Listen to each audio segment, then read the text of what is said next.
Hello दोस्तों, the recent podcast में आपका स्वागत है। तो आइए आज फिर से सुनते हैं कुछ सच्ची घटनाएं। ये घटनाएं मुझे मेरे एक सब्सक्राइबर ने भेजी हैं, तो चलिए शुरू करते हैं। मैं जो कहानी आपको सुनाने जा रहा हूँ वो मेरे गांव जो हरियाणा के पास पड़ता है वहाँ की ये सच्ची घटना है। हमारे गांव के बाहर एक बहुत पुराना पीपल का पेड़ है जिसे सब पीपल वाले बाबा का स्थान मानते हैं।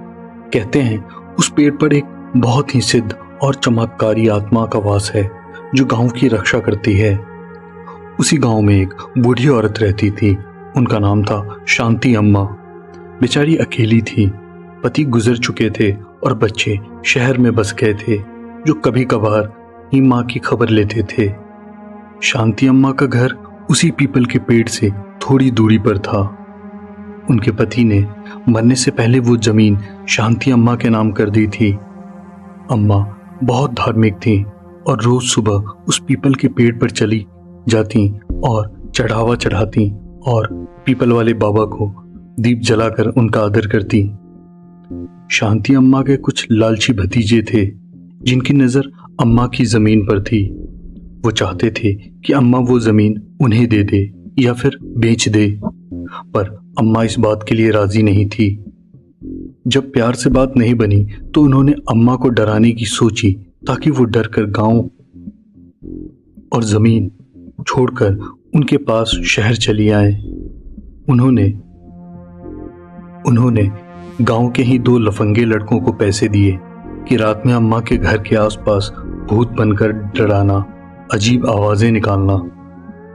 पहली 2 रात उन लड़कों ने वैसा ही किया। अम्मा के घर पर पत्थर फेंके, रात में डरावनी आवाजें निकाली।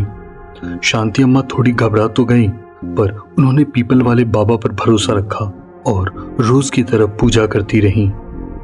तीसरी रात वो लड़के फिर से अपना काम करने पहुंचे। इस बार उन्होंने प्लान बनाया कि अम्मा की खिड़की पर खूनी पंजे का निशान बना देंगे और जोर जोर से रोने की आवाज निकालेंगे। जैसे ही एक लड़का दीवार फांद कर अम्मा के आंगन में कूदा और दूसरा बाहर खड़ा निगरानी कर रहा था, अचानक मौसम बदल गया।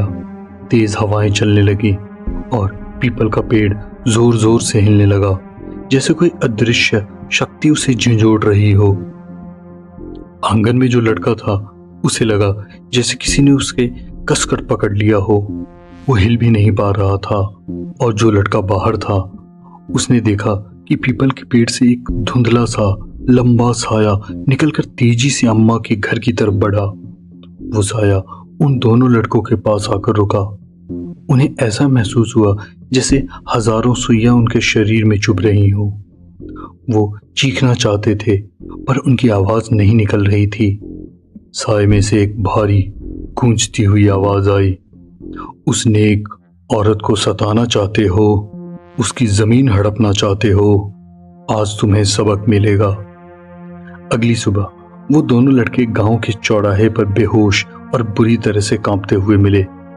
उनके शरीर पर अजीब नीले निशान थे, जैसे किसी ने उन्हें बेरहमी से पीटा हो। जब उन्हें होश आया तो उन्होंने कांपते हुए सारी सच्चाई उगल दी और शांति अम्मा के भतीजों का नाम भी बता दिया। भतीजों के गांव में बहुत बदनामी हुई और उन्होंने डर के मारे अम्मा को परेशान करना छोड़ दिया। शांति अम्मा को कभी पता नहीं चला कि उस रात क्या हुआ था, पर वो हमेशा कहती थी कि पीपल वाले बाबा ने ही उनकी रक्षा की। गांव वाले आज भी मानते हैं कि उस रात पीपल वाले बाबा ने खुद उन बदमाशों को सजा दी थी। अगली कहानी, ये कहानी एक पेंटिंग के ऊपर है। मेरा नाम रोहन है और मैं पेशे से एक पेंटर हूँ। मुझे हमेशा से इंसानी जज्बातों, खासकर दुख और तकलीफों को अपने कैनवस पर उतारने का जुनून रहा है। मैं मानता था कि असली कला वही है जो रूह की गहराइयों को छू ले।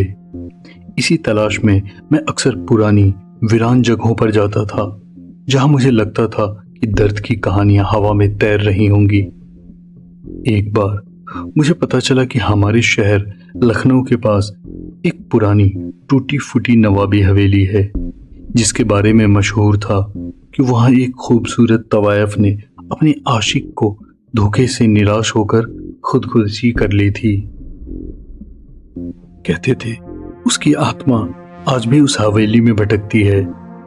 मुझे ये कहानी अपने नए आर्ट प्रोजेक्ट के लिए काफी परफेक्ट लग रही थी।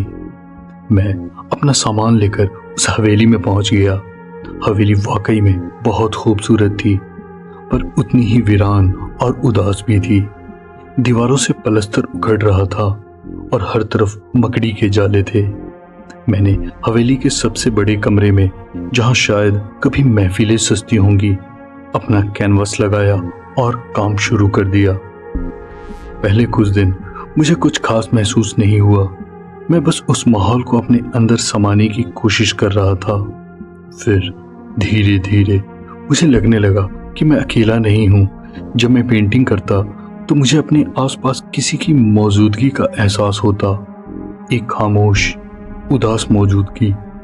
कभी कभी मुझे धीमी सी पायल की आवाज सुनाई देती या किसी के सिसकने की। अजीब बात यह थी कि इन सब चीजों से मुझे डर नहीं लग रहा था, बल्कि मेरी कला में और निखार आ रहा था। मेरी पेंटिंग्स पहले से ज्यादा गहरी और दर्द भरी बनने लगी थी। मैं एक ऐसी पेंटिंग बना रहा था जिसमें एक औरत की परछाई थी जो इंतजार में पत्थर हो गई हो। मुझे लगता था जैसे कोई अनदेखी शक्ति मेरा हाथ पकड़कर मुझसे पेंट करवा रही हो। मैं दिन रात बस पेंटिंग में खोया रहता, खाना पीना भी भूल जाता। मेरे दोस्त मुझसे मिलने आए तो उन्होंने कहा कि मैं बहुत कमजोर और बीमार लग रहा हूं और मेरी आंखें हमेशा उदास रहती हैं। उन्होंने मुझे उस हवेली से वापस चलने को कहा, पर मैं नहीं माना। मुझे अपनी वो पेंटिंग पूरी करनी थी। वो मेरा मास्टरपीस बनने वाली थी। धीरे धीरे मेरी हालत बिगड़ने लगी।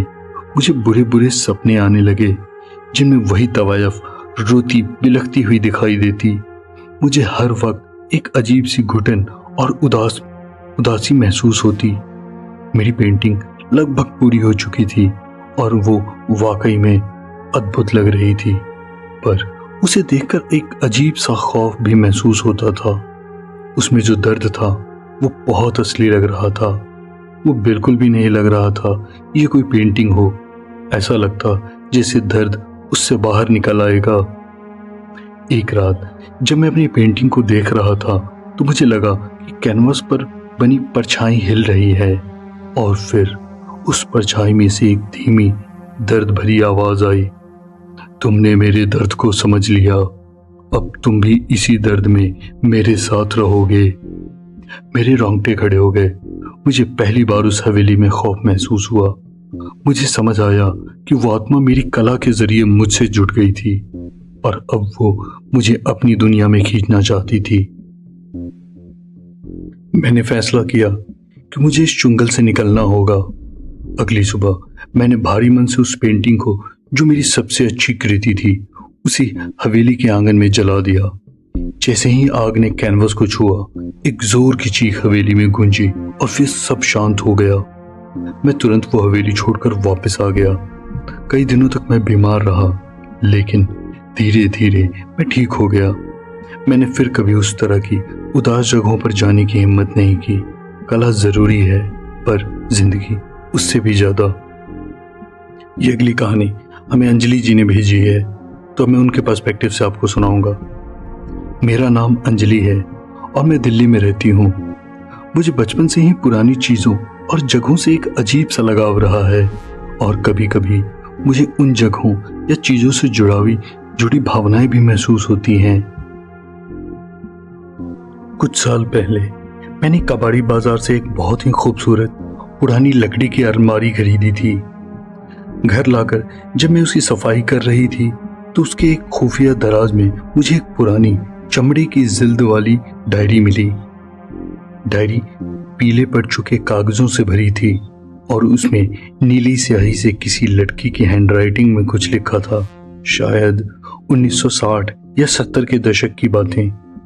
मैंने उसे पढ़ना शुरू किया। वो किसी कॉलेज की लड़की मीरा की डायरी थी, जिसमें उसने अपने सपनों, अपनी दोस्ती और एक तरफा प्यार का जिक्र किया था। पढ़ते पढ़ते मुझे मीरा से एक अनजाना सा लगाव हो गया था। जिस रात मैंने वो डायरी खत्म की, उस रात मुझे अजीब सपने आए।